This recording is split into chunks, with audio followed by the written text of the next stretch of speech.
우리는 살아가면서 흔히 이렇게 말합니다. 내 팔자가 왜 이럴까? 도대체 왜 이런 일이 자꾸 나에게만 생기는 걸까? 이런 생각을 할 때가 있지 않습니까? 사실 이 모든 것이 바로 업보의 작용입니다. 업보는 멀리 있는 것이 아니라 우리가 매 순간 짓는 말과 행동, 그리고 마음의 결과로 나타납니다. 부처님께서는 법구경에서 이렇게 말씀하셨습니다. 행위는 마음에서 비롯된다. 마음이 청정하면 행복이 그림자처럼 따르리라. 이 말씀처럼 우리의 삶은 바로 우리 스스로가 만든 마음의 자취를 따라가고 있습니다. 그런데 우리는 종종 이 사실을 잊고 마치 누군가가 내 인생을 정해 놓은 것처럼 불평합니다. 하지만 잘 들여다보면 나의 말 한마디, 나의 생각 하나가 씨앗이 되어 미래를 결정짓고 있음을 알 수 있습니다. 우리가 짓는 말과 생각이 씨앗이 되어 삶을 결정한다는 사실은 어찌 보면 단순해 보이지만 깊이 깨닫기는 쉽지 않습니다. 대부분의 사람들은 눈앞에 드러난 결과만을 보고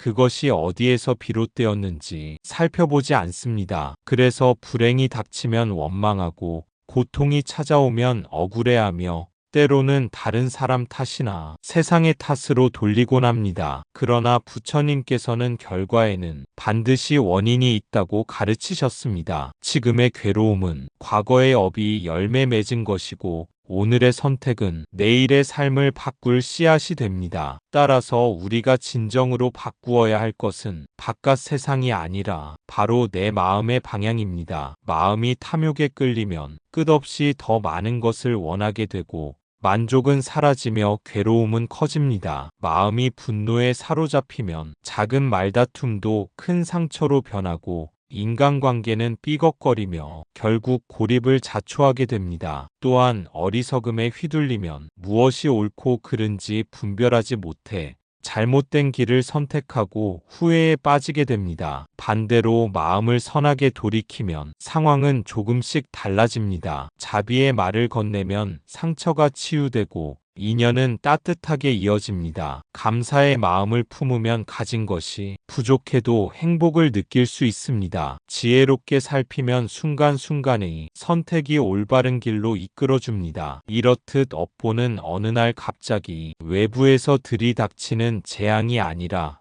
내가 지은 마음의 자취가 되돌아오는 것입니다. 그렇기에 삶을 바꾸는 힘도 바로 나 자신에게 있습니다. 오늘 내가 어떤 말을 하고 어떤 마음을 쓰는지가 내일의 나를 만들어갑니다. 부처님의 가르침은 우리에게 두려움을 주기 위함이 아닙니다. 오히려 너의 삶은 너의 손에 달려있다는 희망의 메시지입니다. 지금 이 자리에서 작은 선한 마음을 일으킨다면 그 마음이 반드시 선한 열매로 되돌아옵니다. 그리고 그 길은 조금씩 업보의 사슬을 풀고 열반으로 향하는 첫걸음이 됩니다. 화가 날 때 분노의 말을 내뱉으면 그 순간의 통쾌함은 잠깐일 뿐 결국은 관계의 상처와 후회를 남깁니다. 반대로 자비심으로 말하면 처음엔 손해보는 것 같아도 결국 그 말은 선한 인연을 만들어줍니다. 이처럼 업보는 멀리서 오는 것이 아니라 바로 오늘 지금 이 자리에서 짓고 있는 것입니다. 그렇다면 어떻게 해야 이 업보의 굴레에서 벗어나 열반을 향해 나아갈 수 있을까요? 첫째, 우리는 업의 법칙을 깊이 이해해야 합니다. 업은 단순히 운명이나 벌이 아닙니다. 그것은 인과의 자연스러운 법칙입니다. 불 속에 손을 넣으면 화상을 입듯 악한 마음을 품으면 괴로움이 뒤따릅니다. 따뜻한 불빛에 손을 녹이면 편안해지듯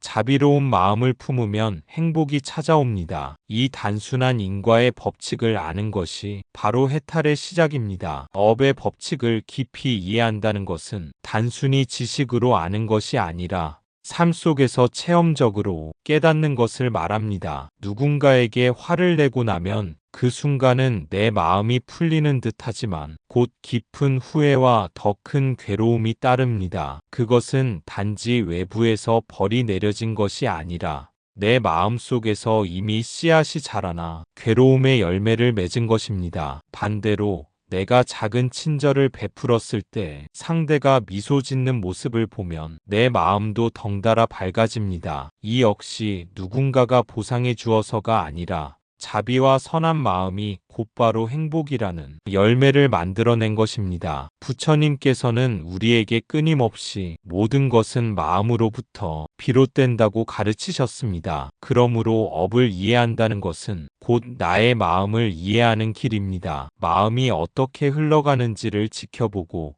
그 속에서 어떤 씨앗이 뿌려지고 있는지를 알아차릴 수 있어야 합니다. 만약 탐욕과 분노와 어리석음이 계속 쌓이고 있다면 그것은 장차 괴로움의 업보가 되어 반드시 나를 따라오게 될 것입니다. 그러나 지금 이 순간이라도 지혜와 자비의 씨앗을 심는다면 그 업은 반드시 행복과 평온으로 돌아올 것입니다. 이처럼 업은 누구에게나 공평하게 작용합니다. 왕이나 거지, 학자나 무지한 사람이라도 업의 법칙에서 벗어날 수는 없습니다. 마치 중력이 모든 존재에게 똑같이 작용하듯 인과의 법칙은 어떤 예외도 두지 않습니다. 따라서 업을 이해한다는 것은 결국 나의 삶을 더 이상 타인이나 운명 탓으로 돌리지 않는다는 뜻입니다. 내가 겪는 모든 것은 내가 지은 원인에서 비롯된 것이고 그렇기에 스스로의 선택과 노력으로 얼마든지 새로운 미래를 만들어 갈 수 있습니다. 업의 법칙을 깨달으면 우리는 인생을 두려움이 아닌 희망으로 바라보게 됩니다. 지금 이 순간에도 새로운 업을 지을 수 있다는 사실은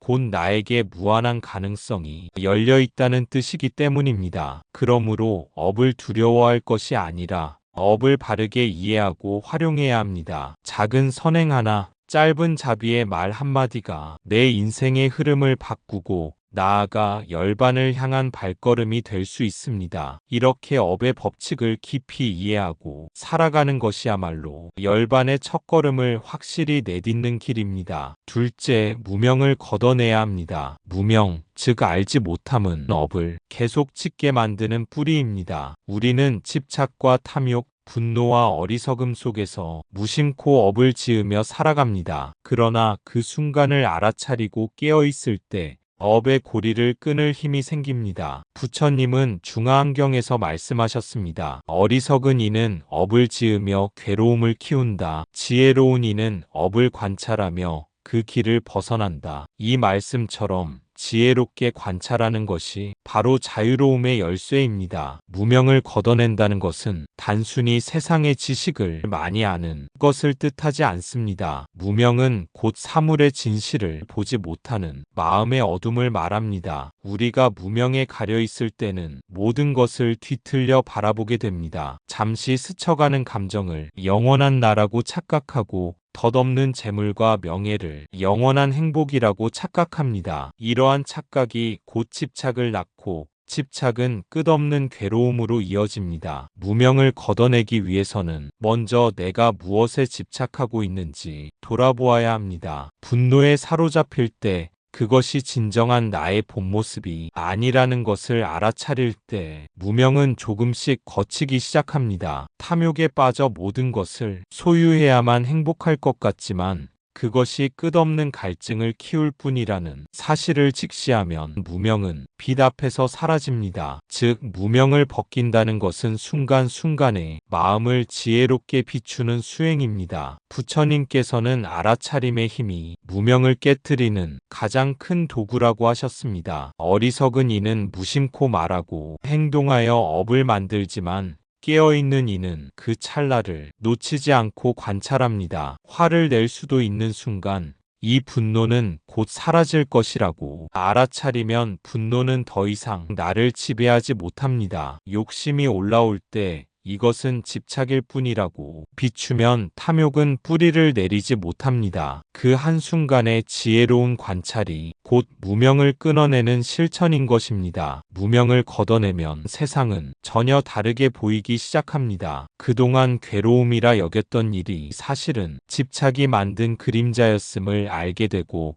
그동안 두려움이라 여겼던 것도 무지에서 비롯된 환영이었음을 알게 됩니다. 마치 새벽 어둠이 물러가자 태양이 세상을 환히 비추는 것처럼 무명이 사라지면 마음은 자연스럽게 평온해집니다. 이 평온한 마음 위에서야 비로소 우리는 올바른 선택을 할 수 있고 더 이상 쓸모없는 업을 짓지 않게 됩니다. 그러므로 무명을 걷어내는 일은 단순히 수행자의 길에만 해당되는 것이 아닙니다. 일상의 작은 순간에서도 우리는 깨어 있을 수 있습니다. 말 한마디를 하기 전 그 말이 선한 열매를 맺을지 돌아보고 행동 하나를 하기 전 그것이 자비의 씨앗이 될지 성찰한다면 우리는 이미 무명을 비추고 있는 것입니다. 이렇게 한 걸음 한 걸음 무명을 걷어낼 때 업의 굴레는 점차 약해지고 열반의 문은 더욱 가까워집니다. 셋째, 우리는 선한 업으로 삶을 전환해야 합니다. 업보의 사슬을 단칼에 끊는 것은 쉽지 않습니다. 그러나 지금부터라도 작은 선행을 쌓아간다면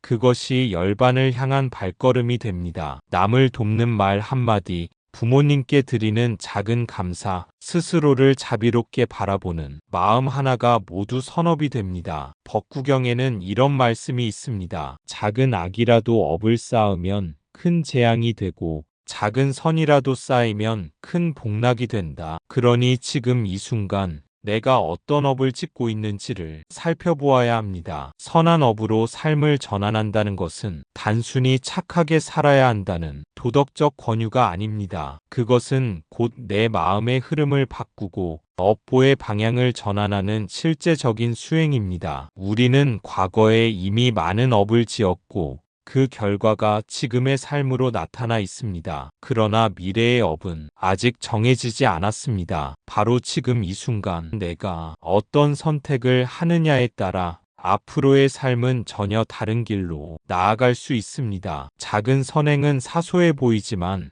그것이 쌓이면 엄청난 힘을 발휘합니다. 길을 가다가 쓰러진 사람을 일으켜 세우는 일, 슬퍼하는 사람의 이야기를 들어주는 일, 심지어 길가의 풀꽃을 보며 감사의 마음을 내는 것조차도 선업의 씨앗입니다. 그 씨앗이 점점 자라나 내 마음을 밝히고 주변을 따뜻하게 만들며 결국에는 나의 삶 전체를 바꾸어 놓습니다. 선업은 단지 내 안에서 끝나지 않습니다. 그 파장은 다른 이들의 삶에도 영향을 미치며 다시 나에게 돌아옵니다. 부처님께서는 선업은 그 향기가 바람을 거슬러 퍼지듯 멀리 퍼져나간다라고 말씀하셨습니다. 즉, 내가 베푼 작은 자비가 나 자신을 넘어 세상을 맑게 하는 힘이 되는 것입니다. 그러므로 선업을 짓는 것은 곧 나 혼자만을 위한 일이 아니라 모두가 함께 행복해지는 길입니다. 물론 선업을 짓는다고 해서 즉각적으로 눈에 띄는 보상이 돌아오지는 않을 수도 있습니다. 그러나 그것은 보이지 않는 곳에서 이미 내 삶의 방향을 바꾸고 있는 중입니다. 마치 씨앗을 뿌리고 시간이 지나야 싹이 트듯 선한 업도 시간이 지나면서 반드시 그 열매를 드러냅니다. 이 사실을 믿고 꾸준히 선업을 쌓는 것이 중요합니다. 그리고 선업은 반드시 거창한 행위여야 하는 것은 아닙니다. 누군가를 크게 도와야만 선업이 되는 것이 아니라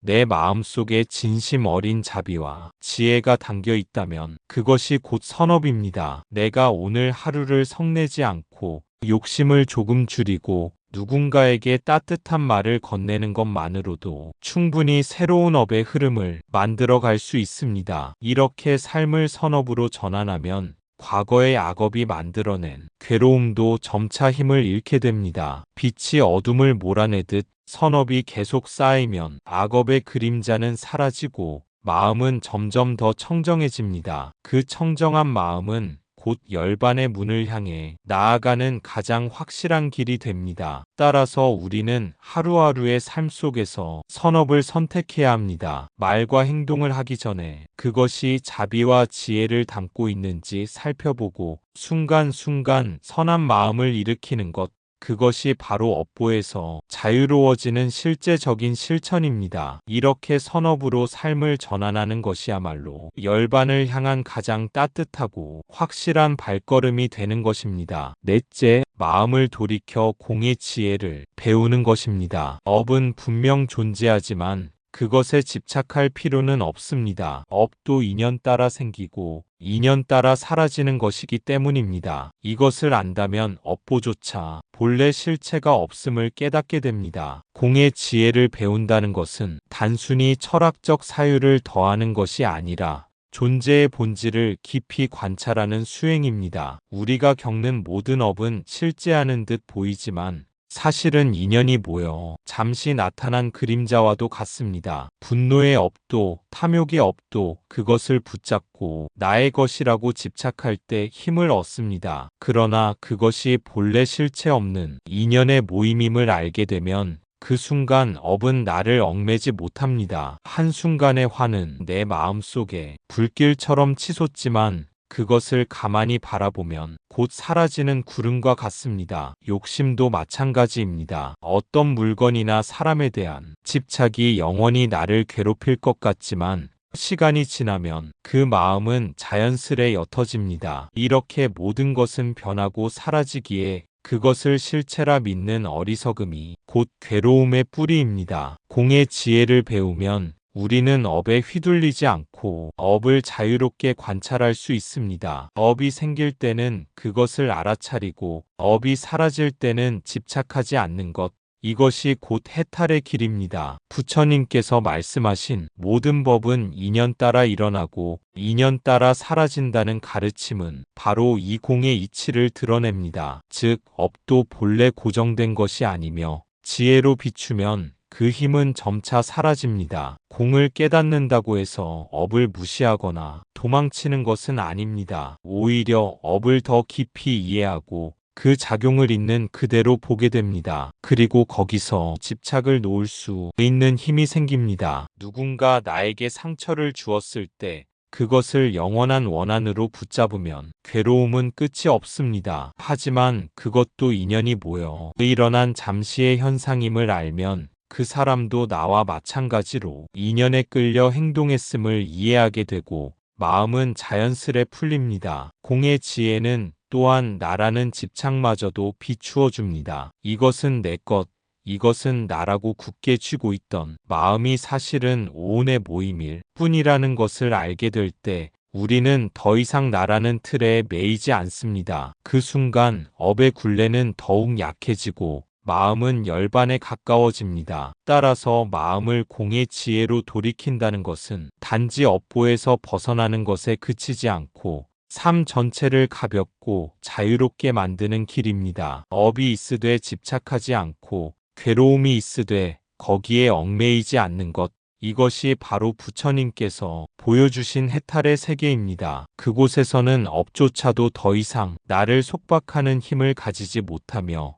오직 청정한 자유와 평온만이 남습니다. 반야신경에서 말씀하시지요. 색즉시공, 공즉시색, 수상행식 역부여시. 모든 것이 공함을 알 때 업보에 대한 두려움에서 벗어날 수 있습니다. 업보에 묶이지 않고 자유로운 길을 걸을 수 있게 됩니다. 모든 것이 공하다는 사실을 이해한다는 것은 단순히 철학적 지식에 머무는 것이 아니라 마음의 근본 구조를 깨닫는 체험입니다. 우리가 두려움과 집착에 사로잡힐 때 그것은 대상이나 상황 자체 때문이 아니라 마음이 그것에 의미를 부여하고 실체가 있다고 믿기 때문입니다. 그러나 모든 현상이 본래 공임을 알게 되면 그 집착은 자연스럽게 풀립니다. 분노와 미움, 후회와 두려움이 생길 수 있지만 그것들을 영원한 실체라고 여기지 않고 잠시 스쳐가는 현상으로 바라볼 때 마음은 자유로워집니다. 공의 지혜는 또한 업의 작용을 객관적으로 관찰하게 해줍니다. 과거의 실수나 잘못된 선택이 나를 괴롭힐 때 그것을 내 것이고 반드시 나를 괴롭힐 운명이라고 믿으면 끝없는 후회와 자기 비난에 갇히게 됩니다. 그러나 업도 인연 따라 생기고 사라지는 것임을 깨닫는 순간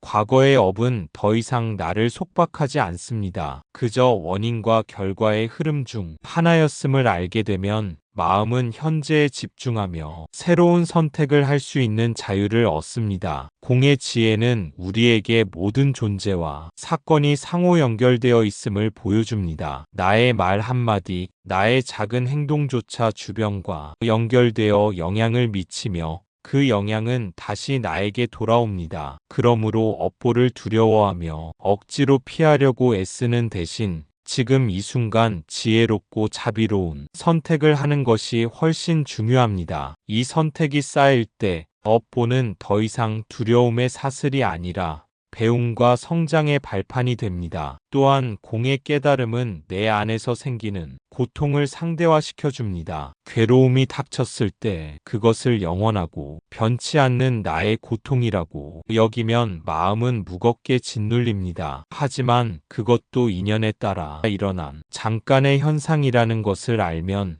마음은 즉시 평온을 찾습니다. 마치 물결이 일었다가 다시 잔잔해지는 것처럼 마음의 고통도 자연스럽게 사라지게 됩니다. 공의 지혜를 체험하면 우리는 업보의 굴레에서 벗어나면서도 세상을 버리지 않습니다. 오히려 세상의 모든 현상을 있는 그대로 받아들이고 그 속에서 지혜와 자비를 실천할 수 있게 됩니다. 집착과 미움에 사로잡히지 않고 선한 마음을 일으켜 업을 선으로 바꾸며 마음의 자유를 유지할 수 있습니다. 이것이 바로 부처님께서 반야신경에서 전하신 공의 길이며 업보에 얽매이지 않고 열반을 향해 걸어가는 참된 수행입니다. 따라서 우리가 매 순간 마음을 돌이켜 집착 없는 관찰과 지혜로운 선택을 지속할 때 업보는 더 이상 두려움이 아니라 깨달음의 길잡이가 됩니다. 마음이 공함을 깨닫는 순간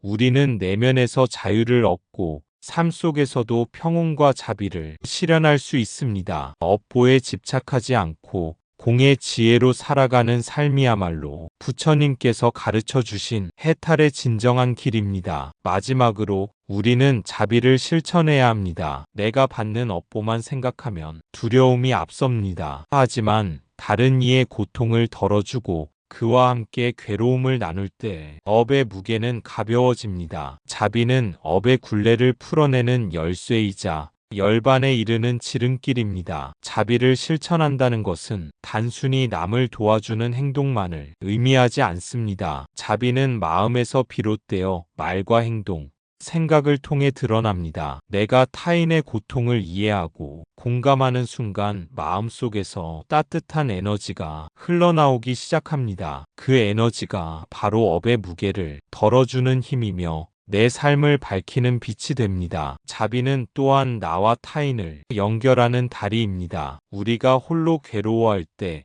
그 괴로움은 점점 커지고 마음은 더욱 갇히게 됩니다. 그러나 다른 사람의 아픔을 함께 느끼고 작은 도움이라도 베풀면 마음의 벽이 허물어지고 서로가 살아가는 힘이 됩니다. 이때의 업은 더 이상 두려움과 짐이 아닌 따뜻한 인연과 평온으로 변합니다. 부처님께서는 원한과 미움을 품는 마음은 또 다른 업을 낳지만 자비로운 마음은 선업을 낳는다고 말씀하셨습니다. 말하자면 자비는 업의 흐름을 바꾸는 강력한 힘입니다. 우리가 순간순간 자비심을 선택할 때 이미 지나간 업의 사슬조차 점차 풀리기 시작합니다. 남에게 친절을 베풀고 어려움에 처한 이를 돕는 작은 행동이 쌓이면 그 업은 나와 세상을 함께 자유롭게 만드는 밑거름이 됩니다. 자비는 또한 내 안의 어둠을 녹이는 역할을 합니다. 화를 품고 원망하는 마음,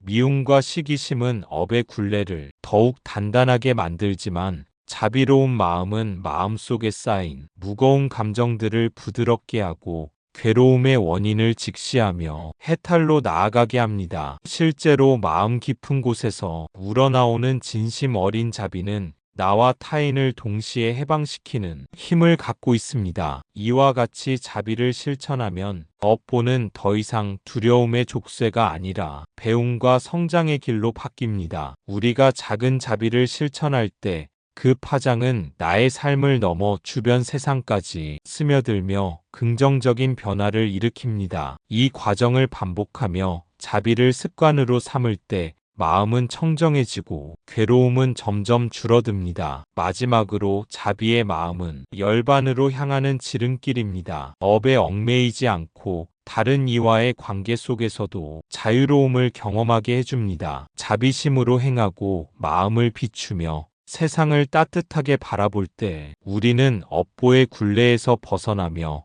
궁극적으로 마음 깊은 곳에서 평온과 해탈을 체험하게 됩니다. 즉, 자비는 단순한 덕목이 아니라 삶을 바꾸는 힘이며 업을 자유롭게 하고 열반을 향해 나아가는 가장 확실한 길입니다. 오늘 바로 지금 이 순간 자비의 마음을 실천하는 것, 그것이야말로 업보에서 벗어나 자유를 얻는 시작입니다. 한 예로 한 사람이 자신에게 상처 준 일을 용서하는 순간 그 업의 사슬은 더 이상 이어지지 못합니다. 미움은 새로운 업을 낳지만 용서는 그 고리를 끊습니다. 사랑과 자비로 사람을 대할 때 업의 씨앗은 더 이상 괴로움으로 자라지 않습니다. 부처님께서는 이렇게 말씀하셨습니다. 원한은 원한으로 풀리지 않는다. 오직 자비로서 풀린다. 이 가르침을 깊이 새길 때 우리는 업보의 고통을 녹여낼 수 있습니다. 마음을 한번 살펴보십시오. 나는 오늘 어떤 말을 했는가? 나는 오늘 어떤 마음을 품었는가? 이 작은 점검이 바로 업보에서 자유로워지는 첫걸음입니다. 업은 멀리 있지 않습니다. 바로 지금 이 순간의 마음속에 있습니다. 그리고 그 마음을 돌이키는 것,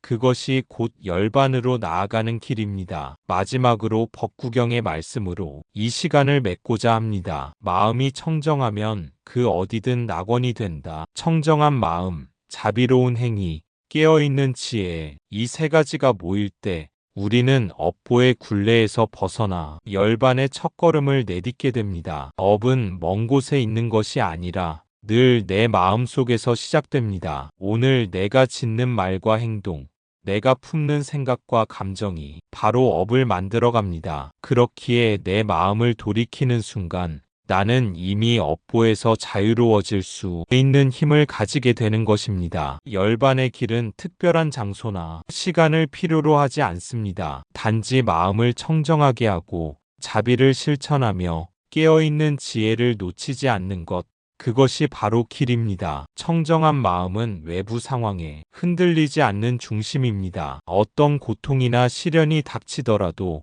마음이 청정하면 그 무엇도 나를 완전히 지배하지 못합니다. 그리고 자비로운 행위는 내 마음을 넘어 타인과 세상을 변화시키는 힘입니다. 작은 친절과 배려, 이해와 용서의 마음은 나뿐만 아니라 주변 사람들에게도 평화를 선물합니다. 이러한 선한 영향은 업의 굴레를 점차 풀어주고 마음을 자유롭게 만들어줍니다. 깨어있는 지혜는 삶 속에서 업의 흐름을 정확히 보는 눈입니다. 우리가 집착과 두려움, 분노와 어리석음 속에서 순간순간 마음을 놓치지 않고 관찰할 때 업의 사슬은 점차 약해집니다. 지혜롭게 관찰함으로써 과거의 업도 미래의 업도 두려움이 아닌 배움과 성장을 위한 과정으로 바라볼 수 있게 됩니다. 즉, 청정한 마음과 자비, 그리고 지혜는 서로 연결되어 업보에서 자유로워지는 삼중의 힘을 만들어냅니다. 법구경에서 말씀하신 것처럼 마음이 청정하면 그 어디든 낙원이 된다. 낙원은 특정한 장소가 아니라 마음의 상태입니다. 업보의 무게에 짓눌려 두려움 속에서 살아가는 삶이 아니라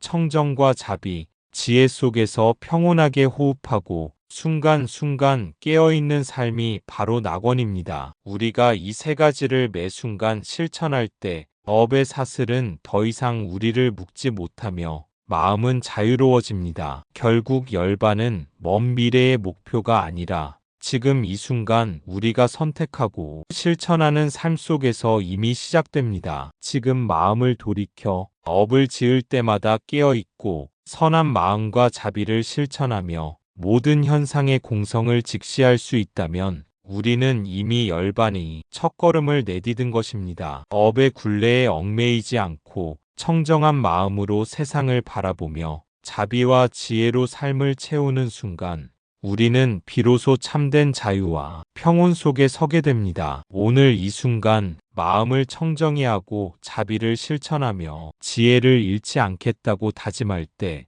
우리는 더 이상 업보에 두려워하지 않고 자유로운 발걸음으로 열반의 길을 걸어갈 수 있습니다. 나무 아미타불 관세음보살, 그 길 위에서 매 순간 깨어있는 삶은 말로 표현할 수 없는 평화와 행복을 가져다 주며 우리가 찾던 궁극적인 자유와 해탈의 세계로 안내할 것입니다. 감사합니다. 구독과 좋아요는 저에게 큰 힘이 됩니다.